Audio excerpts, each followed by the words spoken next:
Live at the table, Harry Champion, Jim Schultz, Lee McGowan, and Lance Trover. Americans with different perspectives aren't talking to each other, but here they do.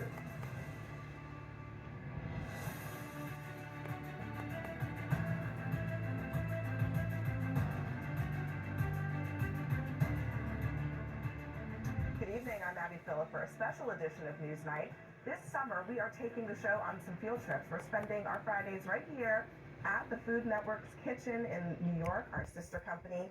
We've got a fabulous chef and friends of the show right here in the studio. And our chef has a special treat for us at the end of the night. But first, if you don't like the election results, call them rigged. If you don't like a poll, call them fake. Upset that your name's reportedly in the Epstein files, call it a hoax. Getting heat for bad forecasts? Well, whip out the Sharpie. And if you don't like the jobs report numbers, fire the messenger. A pretty extraordinary moment tonight in America after the fewest job gains since the pandemic in June. The President of the United States has now fired the woman in charge of labor statistics, a Biden hack, baselessly accusing her of cooking the numbers to make him look bad. Now, remember, when the numbers have been good all year, he took credit for it. And he praised the jobs report, done by the same people he just fired. But, facts be damned. Why did you fire the head of the Bureau of Labor Statistics? Because I think her numbers were wrong. Just like I thought her numbers were wrong before the election.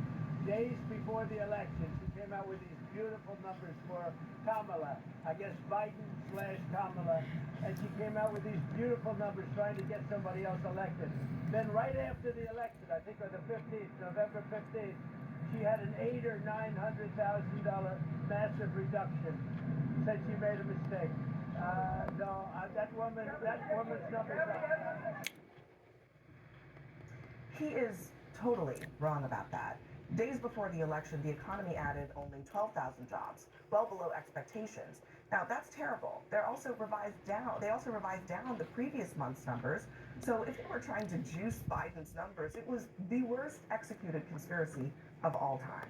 So, welcome to 1984, where Donald Trump just placed a cherry on top of George Orwell's chilling prediction for the world, telling you to reject the evidence of your eyes and ears. And while you're at it, get rid of the people who are creating the data. I mean, at the end of the day, this is a different story from what's happening with the economy. It's a story about whether or not there is to be any trustworthy economic data to be had under this administration. Or not even just economic data, I mean any data. He seems to be getting rid of statisticians and climate people and weather experts and scientists and anyone who doesn't agree with what he wants to tell or what he wants to say. It's like we're getting very close to the end of being able to trust anything this government says, and I think that should really alarm people. Lance, Trump is manufacturing this story about, claiming that Erica McIntosh actually tried to help the Biden administration when, in fact, if she did anything, which she didn't, it would look like quite the opposite. She actually revised the numbers down right before the election, like literally days before the election. So why is he lying about this? Well, look, I'm in the boat that thinks, there's a lot of people talking about the economy being bad. I don't think it's that bad. We saw great GDP numbers this week. We saw consumer spending was up.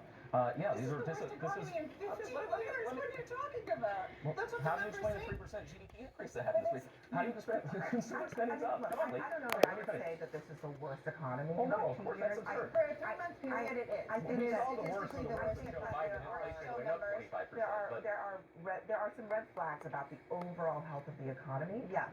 But we just don't know yet. Yeah. Which is why Trump's overreaction is bizarre. I do think, and everybody's out there calling Xi Jinping and all this stuff. It's a classic overreaction to what he's doing. I'm not saying what he did today is not a serious act that he has put off, but the fact of the matter is, this person, whoever he chooses, will have to go in front of the Senate and be confirmed. The Senate will do their due diligence. So we will have somebody new come in here to take the place of this person, and the Senate will do their job and be confirmed. So it's not some oligarchy level. The Senate that just put Emil There's Bobby been in several as people that the Senate has rejected. My point is, whoever he chooses will have to go through the due diligence of our U.S. Senate and our confirmation process. I mean, her point is well taken that this is not a Senate that has stood in the way of This almost Senate has not. anything that This Donald Senate has not Trump approved wanted. Matt Gaetz. They rejected the DC. They didn't. John Thune this week said we're not going to end the Senate blue slip process that the president wanted done. But let's just go This back is a to rubber stamp Senate. The head of the Bureau of Labor Statistics is not the same thing as getting rid of the entire bureaucracy, right?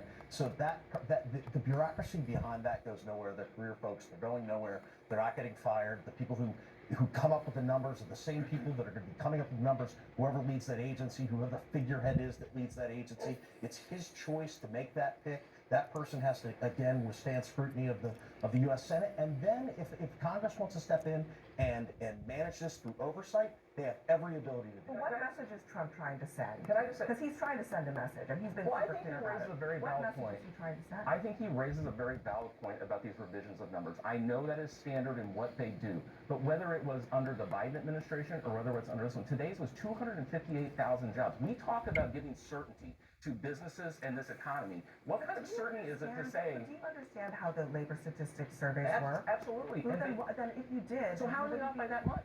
Because they are doing surveys. They are doing surveys to try to understand the labor picture in the United States. And as the months go by, they get more information from employers, from households, and they add that information to get a more accurate picture of what happened in the prior 30 days.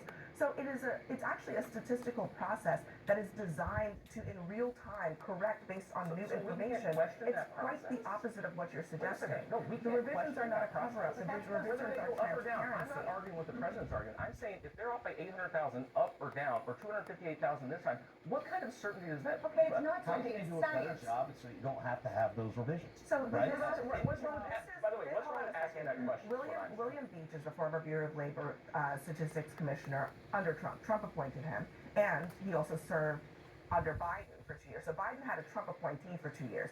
He said it's the totally groundless firing of Dr. Erica McIntyre, my successor as Commissioner of Labor Statistics at BLS, sets a dangerous precedent and undermines the statistical mission of the Bureau. This is a guy who knows what he's talking But this about. is not the first time or the last time we will see this. To your point, rubber stamp Senate, I think that your questions and your valid